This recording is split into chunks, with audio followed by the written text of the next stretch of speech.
timun segala macam. Terus siapa yang buat? Terus uangnya dari mana? Itu yang mau aku telusuri sebenarnya. Terus sejarawan sendiri nggak berani mengungkap ini, gitu. Karena apa? Ya paham juga aku ketika nanti itu diungkap akan banyak musuhnya, ya kan? Begitulah kira-kira. Jadi ada banyak hal sebenarnya kita termasuk memanipulasi soal sejarah itu sendiri demi itu kepentingan-kepentingan tertentu.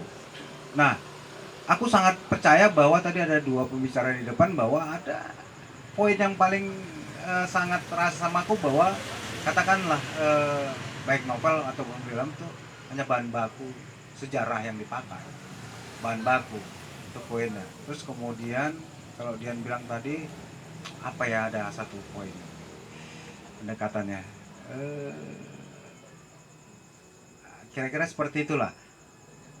Bahwa kita ketika membuat film pendekatan dengan sejarah adalah bahan bakunya sejarah gitu kan.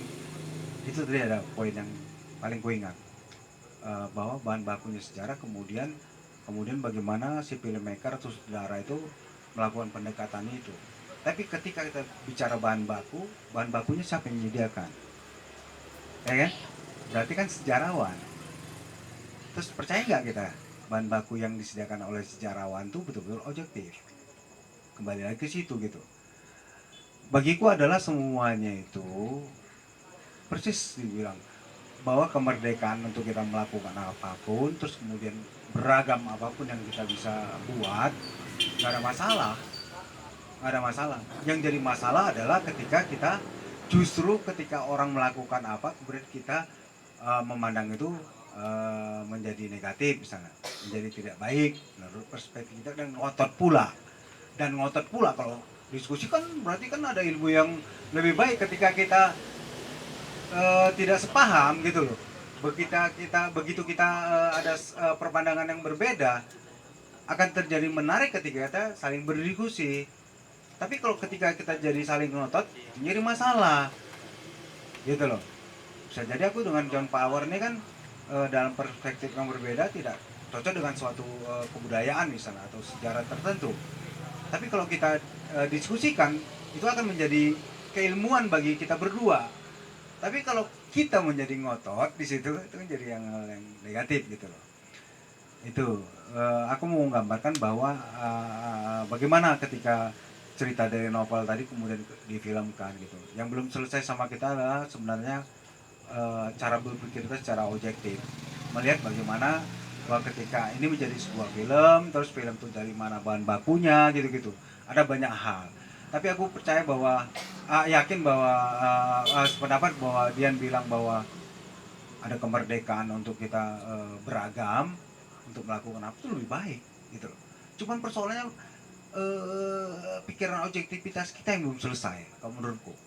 Ketika ada keberagaman itu ditawarkan, justru kita saling ngotot gitu loh. Tapi tidak saling, justru lebih apa ya, lebih menyempurnakan itu gitu. Ya begitulah mungkin.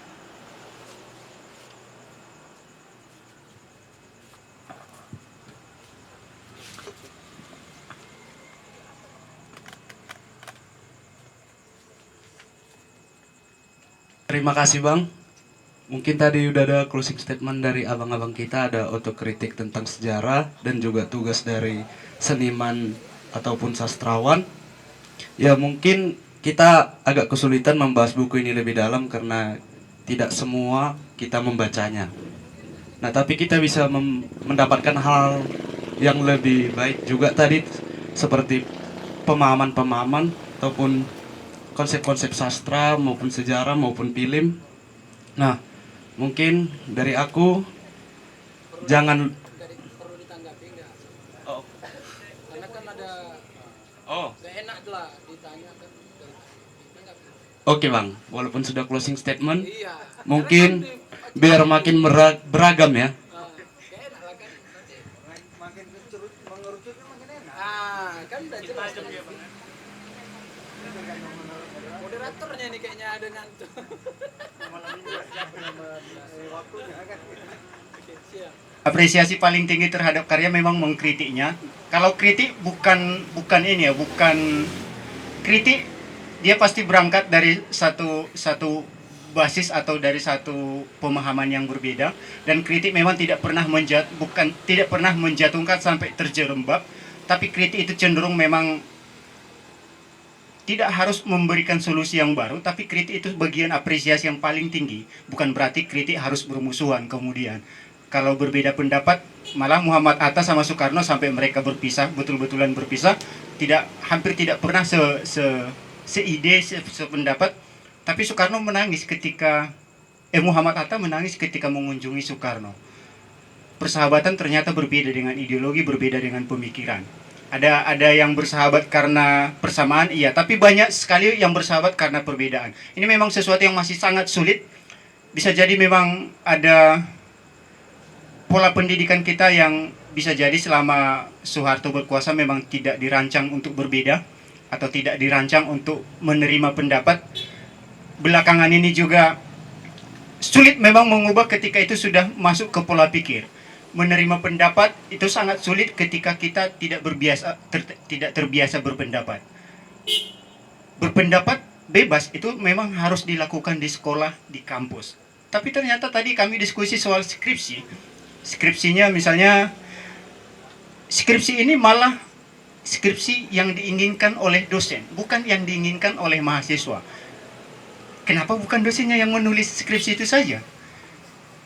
Di tempat lain misalnya di Indonesia sudah terjadi misalnya skripsi itu yang diinginkan oleh mahasiswanya dan dibimbing oleh dosen pembimbing. Namanya dosen pembimbing, bukan dosen pengarah skripsi.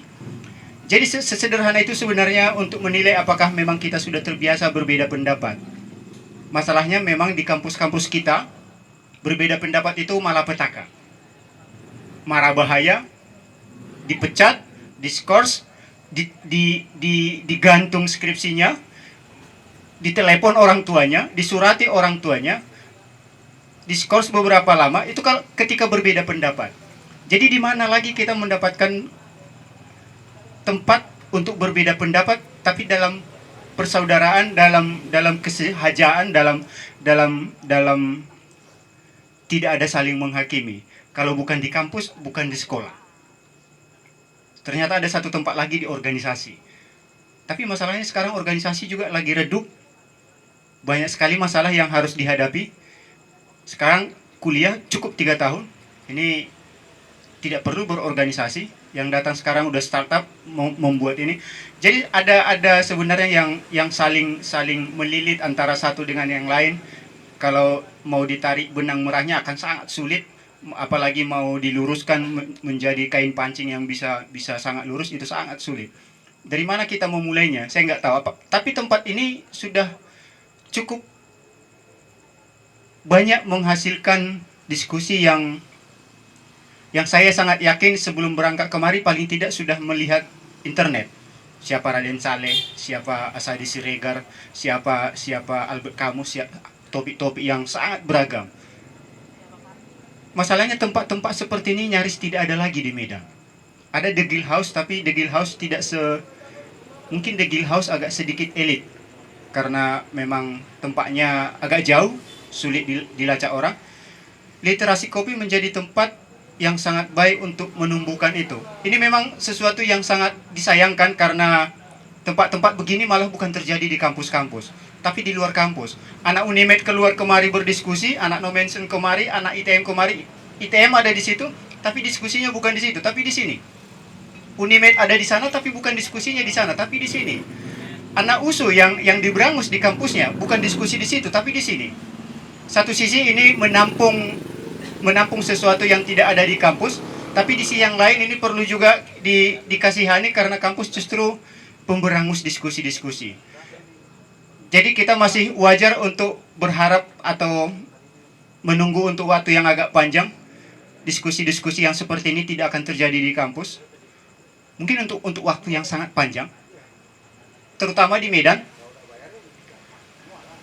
Malah sepertinya sekarang tempat-tempat beginilah yang harus diperbanyak, atau di tempat ini diskusi-diskusi harus diperbanyak dengan sangat belatar, sangat banyak beragam ilmu, beragam pembahasan, beragam topik. Saya selalu senang datang kemari karena selain memang masih bisa, terus kemudian memang tempat ini juga menyediakan alam diskusi yang sangat sangat terbuka. Debat oke, tidak setuju oke, setuju oke, itu semua bagian dari kedewasaan berpikir. Dan tempat ini juga bisa menjadi ruang publik alternatif sebenarnya, karena ruang publik kita sekarang sudah betul-betul hilang, sudah betul-betul dikuasai oleh segelintir orang, bahkan sudah sangat dibatasi. Dan akan banyak lagi diskusi-diskusi yang lain di tempat ini, akan banyak lagi orang-orang yang datang kemari di sini. Tapi hanya satu dosen menurut saya, hanya segelintir dosen yang berani berdiskusi di sini. Ada Feriansah, ada Eron Damanik, dan ada beberapa orang yang sangat sedikit jumlahnya.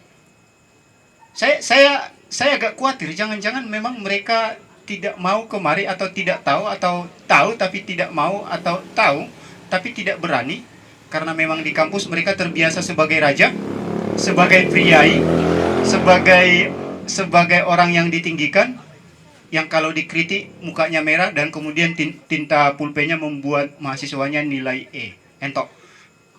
Mungkin mereka membuat hal-hal yang seperti, makanya mereka nggak berani kemari. Saya yakin orang-orang yang berani kemari, orang-orang yang terbiasa berbeda pendapat, terbiasa berdebat, dan terbiasa untuk saling bertukar pikiran meski berbeda pendapat. Itu mungkin kata terakhir dari saya. Kalau memang ini kata terakhir, masalahnya memang makin lama makin seru, karena